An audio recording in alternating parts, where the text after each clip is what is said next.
Les radars émettent des ondes de très haute fréquence qui sont réfléchies par certains objets et qui sont ensuite captées sur un écran.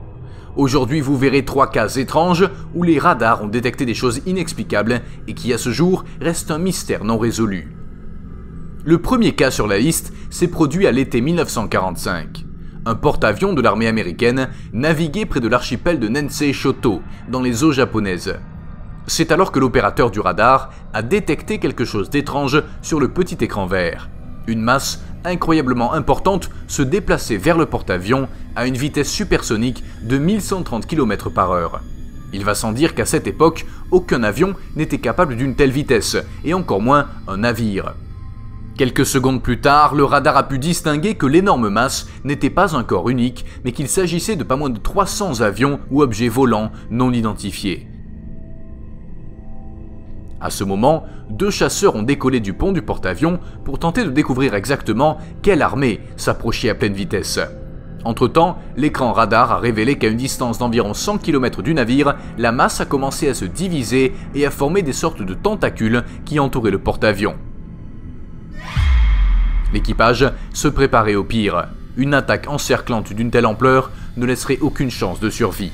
Les chasseurs se dirigeaient à toute vitesse vers l'immense masse, espérant simplement faire une reconnaissance et revenir dès que possible pour donner le rapport.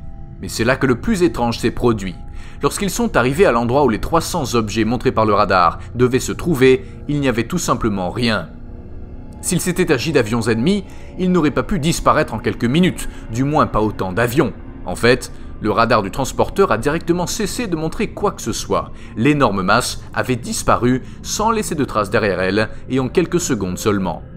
Où cette masse est-elle passée? Personne n'a jamais été capable de donner une explication à un tel mystère. Dans le second cas, nous n'avons pas un événement spécifique, mais un ensemble d'événements qui se sont également déroulés dans les eaux de l'archipel de Nansei Shoto. Cette zone, plus précisément près de l'île d'Okinawa, est célèbre parce que depuis des temps immémoriaux, les marins ont vu des choses étranges dans la brume marine dense.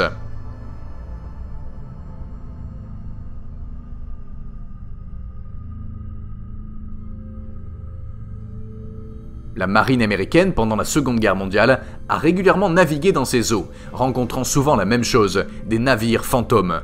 Ou du moins, c'est le nom qu'ils ont donné à ce phénomène. Le radar des cuirassés et autres navires de guerre a repéré une tache qui semblait être un navire ennemi, mais quand ils sont arrivés à l'endroit où elle était censée être, il n'y avait tout simplement rien. Le cas a été publié dans un magazine scientifique bien connu qui racontait l'histoire d'un sous-marin dans lequel l'opérateur radar avait détecté une mystérieuse tache, la même tache qui était censée être un navire ennemi.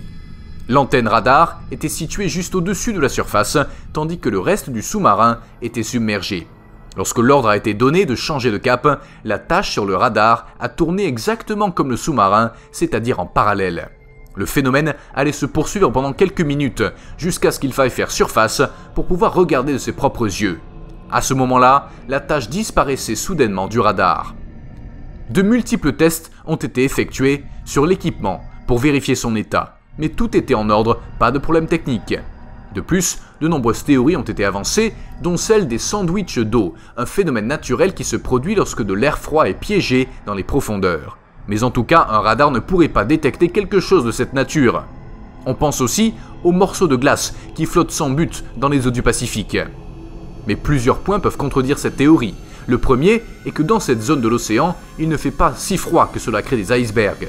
La seconde est que même s'il s'agissait d'un iceberg, pourquoi se déplace-t-il parallèlement au bateau? Et la troisième est la suivante, comment un énorme bloc de glace peut-il disparaître en quelques secondes? En fin de compte, aucune théorie n'a abouti sur quoi que ce soit de sûr, ni aucune solution. Aujourd'hui encore, ce fait est considéré comme l'un des plus mystérieux du Pacifique.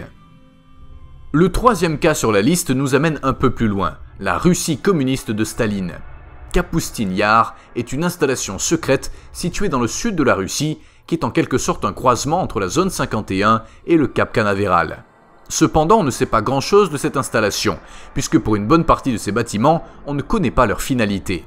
Malgré cela, il est connu comme l'un des plus importants centres de recherche scientifique, militaire et spatiale en Russie. En fait, le gouvernement russe a lancé presque toutes ses missions spatiales à partir de là. Le fait est qu'en 1948, un pilote de l'Union soviétique se préparait à atterrir sur la piste de Kapustin Yar. À cette époque, le personnel de l'installation, qui était chargé de donner aux pilotes les signaux appropriés pour qu'ils puissent atterrir en toute sécurité, a détecté quelque chose qui volait au-dessus de la base. Le pilote a été alerté et a confirmé à vue ce qui apparaissait sur le radar. Une sorte de navire argenté et brillant comme de l'aluminium et avec la forme cylindrique d'une cigarette qui en plus se déplaçait dans le ciel de manière étrange et erratique. Comme le prévoyait le protocole, l'affaire fut immédiatement signalée à Joseph Staline qui à son tour envoya l'ordre d'attaquer le navire pensant qu'il s'agissait d'un nouveau dispositif d'espionnage des Américains. Le pilote, qui n'avait pas encore atterri, s'est immédiatement lancé à la poursuite de l'objet et quand il l'a eu en vue, il a tiré. Les chercheurs en OVNI disent que c'était la première vraie confrontation entre l'homme et les êtres d'une autre planète, ou du moins la première qui soit connue ou enregistrée. La bataille elle-même a été difficile. Ils ont passé beaucoup de temps à tourner en rond au-dessus de la base de Kapustin Yar, à se tirer dessus avec tout ce qu'ils avaient et à se poursuivre à grande vitesse. Après une bonne demi-heure à perforer le ciel avec des coups de feu, les deux navires étaient dans un état si déplorable qu'ils ont fini par s'écraser sans que se dégage de vainqueur. Nous ne connaissons pas avec certitude le sort du pilote, bien que certains disent qu'il a survécu, mais que l'Union soviétique a préféré le faire taire. Quant à l'autre navire, aujourd'hui appelé communément OVNI, on dit qu'il a pu être récupéré, ainsi que les corps des êtres qui se trouvaient à bord. Ces derniers n'étaient évidemment pas humains, et ces cadavres d'extraterrestres sont censés être conservés et étudiés encore aujourd'hui dans la base secrète de Kapustin Yar.